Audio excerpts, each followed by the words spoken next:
What's up, YouTube? It's Desi and I'm back with another video, y'all. So for this video, I'm basically going to talk about another part of the sad part with working with OBGYN. I love what I do, and I try to make these videos to try to give as much information as possible for anybody that's trying to do OBGYN for medical assistant. I'm currently an OBGYN certified medical assistant, and I've been doing it for about 5 years now.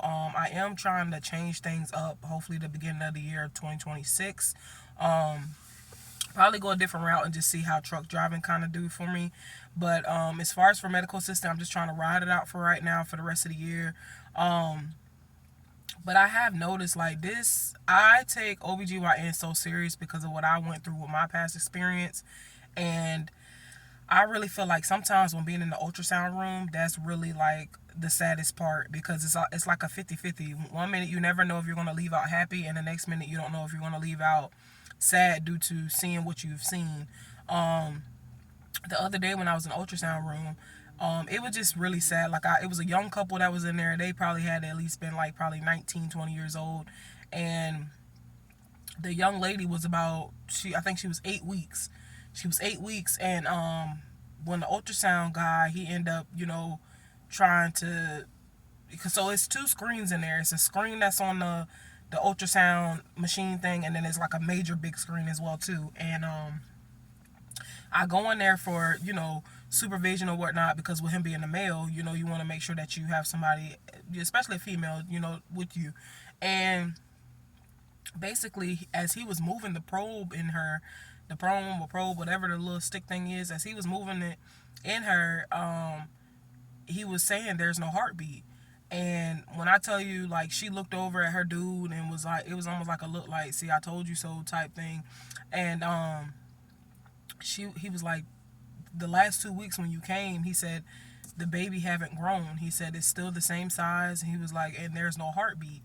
And when I tell y'all, I wanted to cry so bad. I was just like, oh my God, this is so sad. And pretty much he finished out what he needed to do for them, and he was telling them to do a follow-up.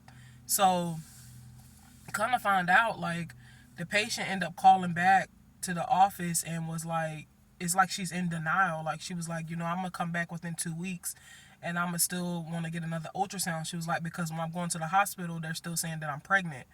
And I'm not gonna lie, like, I don't know if many other girls been through it, but when I went through my miscarriage, I had a threatened miscarriage. And when I went through my miscarriage, it was still saying that I was pregnant, but at the same time, it was like a blood clot that was blocking.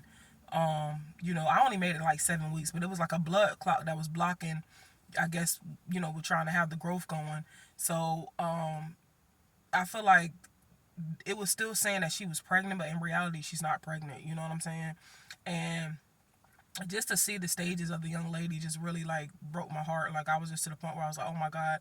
I'm still waiting to see whenever she's going to do a follow-up, just so we can kind of, like, she can talk to the doctor or whatever the case may be. But it's just, those are the type of things that you see with OBGYN. And I feel like every practice has its downfall. Like, working oncology, being with cancer patients, working pain management, you see a lot of the patients getting addicted to the opiates. Working cardiovascular, you see a lot of patients who have heart problems. It starts to dwell on you. You know what I'm saying? So that's one thing that I wanted to say, that's like one of the tough parts with this job, is like, sometimes the ultrasound room just reveals everything. You know what I'm saying? They'll let you know what's going on. Sometimes some women get, even if it's not like OB patients, we have GYN patients that come in as well too, and when they get ultrasounds, they find out that they have like this big cyst on them, or they have like they'll just see certain things that's on them that they didn't even know. You know what I'm saying? So it's good to keep up with your body. But not only that, I just wanted to kind of just let you guys know a video as far as for, things that I battle with being at this job. I like this job, but I also realize the reality of, like, things that women go through. And, we are so strong. So, I just wanted to point that out. But I'm hoping everybody have a great day, and y'all stay safe. Peace.